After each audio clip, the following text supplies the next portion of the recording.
আসসালামু আলাইকুম রহমতুল্লাহি ওবরাকাতুহ। এক সাহাবী বলিলেন, হুজুর সাল্লাল্লাহু আলাইহি ওয়াসাল্লাম আমাকে বলিলেন, তুমি আগামীকাল সকালে আসিও, আমি তোমাকে একটি বকশিশ দিব, একটি জিনিস দিব, একটি বস্তু দান করিব। সাহাবী রাদিয়াল্লাহু তাআলা আনহু বলেন, এই কথার দ্বারা আমি মনে করিলাম হুজুর সাল্লাল্লাহু আলাইহি ওয়াসাল্লাম আমাকে কোনো পার্থিব সম্পদ দান করিবেন। আমি পরদিন আসিয়া হাজিরা হইলাম। আমি পরের দিন হুজুর সাল্লাল্লাহু আলাইহি ওয়াসাল্লাম নিকট আসিলাম।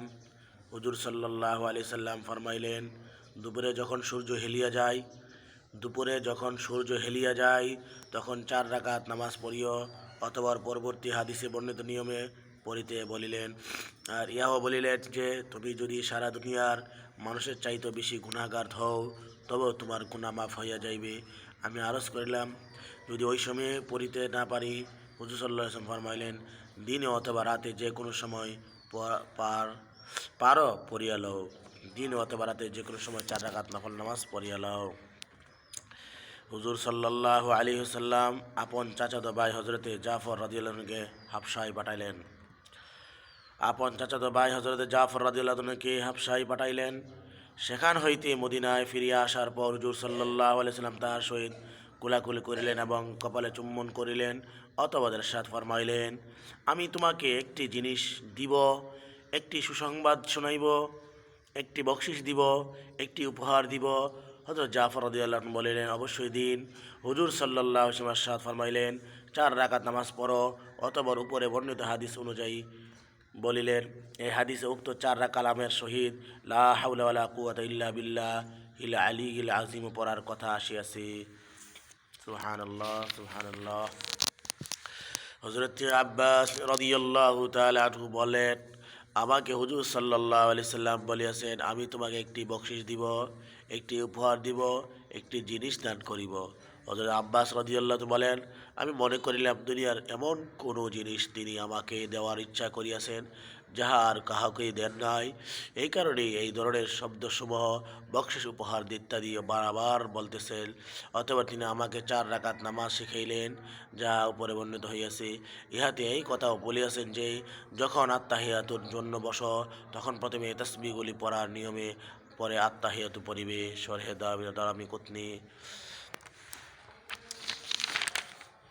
হযরত আব্দুল্লাহ ইবনে মুবারক রাহমাতুল্লাহি আলাইহি ও অন্যান্য বহু উলামায়ে কেরাম হইতে এই নামাজের ফজিলত নকল করা হয়েছে এবং তাহাদের নিকট হইতে এই তরিকা বর্ণিত হইয়াছে।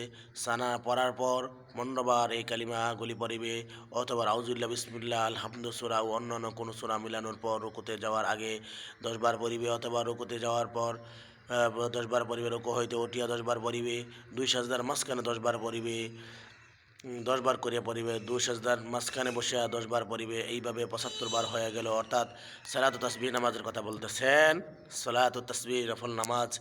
কাজেই দ্বিতীয় সাজদার পর বসিয়া 10 বার পড়ার প্রয়োজন রহিল না। রুকুতে যাইয়া প্রথমে সুবহান রাব্বিয়াল আযীম এবং সাজদায় গিয়া প্রথমে সুবহান রাব্বিয়াল আলা পড়িবে। ইহার পর উক্ত কালিমাগুলি পড়িবে 10 বার করে। হুজুর সাল্লাল্লাহু আলাইহি ওয়াসাল্লাম হয়তো এই নিয়মে বর্ণনা করা হইয়াছে। ফায়দা 1, সালাত ও তাসবিহ বড়ই গুরুত্বপূর্ণ নামাজ।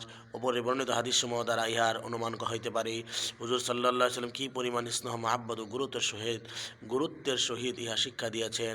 উম্মতের উলামায়ে কেরাম, মুহাদ্দিসিনে কেরাম, ফুকাহায়ে কেরাম ও সুফিয়ায়ে কেরামগণ যুগে যুগে গুরুত্ব সহকারে ইহার উপর আমল করিয়া আসিতেছেন।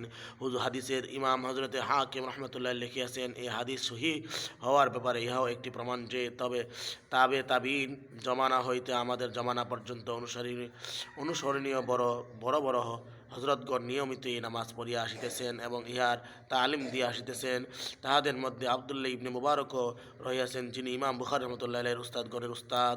ইমাম বাইহাকী রাহমাতুল্লাহি বলেন, আব্দুল্লাহ ইবনে মুবারকও আগে ছিলেন। হযরত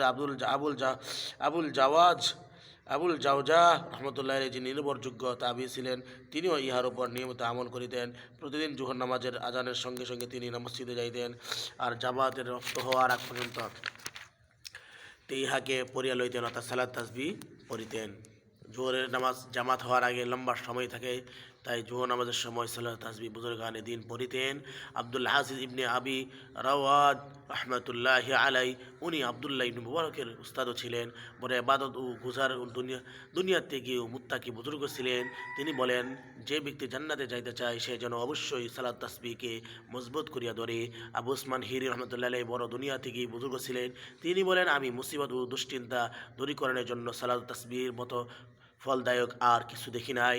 আল্লামা সুবকি রহমতুল্লাহ বলেন, এই নামাজ খুবই গুরুত্বপূর্ণ, কিছু সংখ্যক লোক ইহাকে স্বীকার করে না বলিয়া দুঃখাই পড়া উচিত নয়। যে ব্যক্তি এই নামাজের স্বভাবের কথা শুনিয়াও অবহেলা করে সে দ্বীনের ব্যাপারে অলসতা প্রদর্শনকারী এবং নেক লোকদের আমল হইতে দূরে, তাহাকে বাঁকা লোক মনে করা চাই না। মেরকাত কিতাবে আছে, হজরত আবদুল্লাহ ইবনে আব্বাস রাদিয়াল্লাহু আনহু প্রত্যেক জুমার দিনে এই নামাজ পড়িতেন। সুবহানাল্লাহ।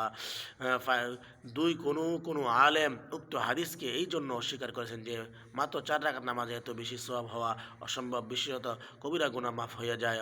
কিন্তু যেহেতু এই হাদিস বহু সাহাবায়ে কেরাম রাদিয়াল্লাহু আনহুম থেকে বর্ণিত হইয়াছে, কাজে অস্বীকার করা অসম্ভব। অবশ্যই অন্যান্য আয়াত ও হাদিস কারণে কবিরা গুনাহ মাফ হওয়ার জন্য তওবার শর্ত থাকিবে। উপরে বর্ণিত হাদিস সময় নামাজের 2টি নিয়ম বর্ণনা করা হয়েছে। একটি হলো নামাজে দাঁড়াইয়া আলহামদু সূরা পড়ার পর 15 বার উক্ত তাসবিহ পড়িবে, সুবহানাল্লাহি ওয়া লা ইলাহা ইল্লাল্লাহু আল্লাহু আকবার এই তাসবিহর কথা বলতেছেন। অথবা রুকুতে যাইয়া সুবহানাল্লাহি রাব্বিল আযীম সুবহান পড়ার পর 10 বার পড়িবে, অথবা রুকু হইতে দাঁড়াইয়া আল্লাহু লিমান হামিদু রাব্বানা লাকাল হামদু পড়ার পর 10 বার পড়িবে, অথবা দুই সাজদার সুবহানাল্লাহি রাব্বিল আ'লা পড়ার পর 10 বার 10 বার করে পড়িবে। দুই সাজদার মাঝখানে বসিবে তখন 10 বার পড়িবে। যখন দ্বিতীয় সাজদা হইতে উঠিবে তখন আল্লাহু আকবার বলিয়া উঠিবে, কিন্তু না দাঁড়াইয়া বসিয়া 10 বার পড়িবে, অথবা আল্লাহু আকবার না বলিয়া দাঁড়াইয়া যাইবে।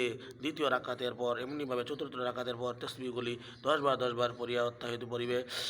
দ্বিতীয় নিয়ম হইল সানা পড়ার পর আলহামদু পড়ার পর 15 বার পড়িবে, অথবা আলহামদু সরা মিলানোর পর 10 বার পড়িবে, অথবা বাকি নামাজ পূর্বের নিয়মে পড়িবে। অবশ্যই এই নিয়মে দ্বিতীয় সেজদার পর বসিতে হইবে না এবং আত্মাহিয়াতুর সহিত পড়িতে হইবে না। উলামায়ে কেরাম লিখিয়াছেন, উত্তম হইল কখনো এই নিয়মে পড়া, আবার কখনো ওই নিয়মে পড়া। যেহেতু এই নামাজ সাধারণভাবে প্রচলিত নয়, কাজেই এর সম্পর্কিত কিছু মাসাইল লিখিয়া দেওয়া হইতেছে, যাহাতে ইহা আদায়কারীদের জন্য সহজ হয়।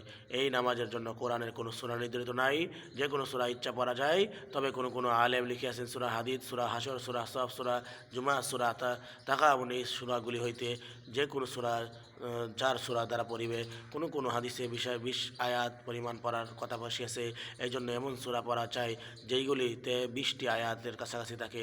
কেউ সূরা জিলজাল, আদিয়া, তাকাসুর, ওয়াল আসর, কাফিরুন, নাসর, ইখলাস এগুলি হইতে যে কোনো 4টি দ্বারা পড়িতে বলিয়াছেন।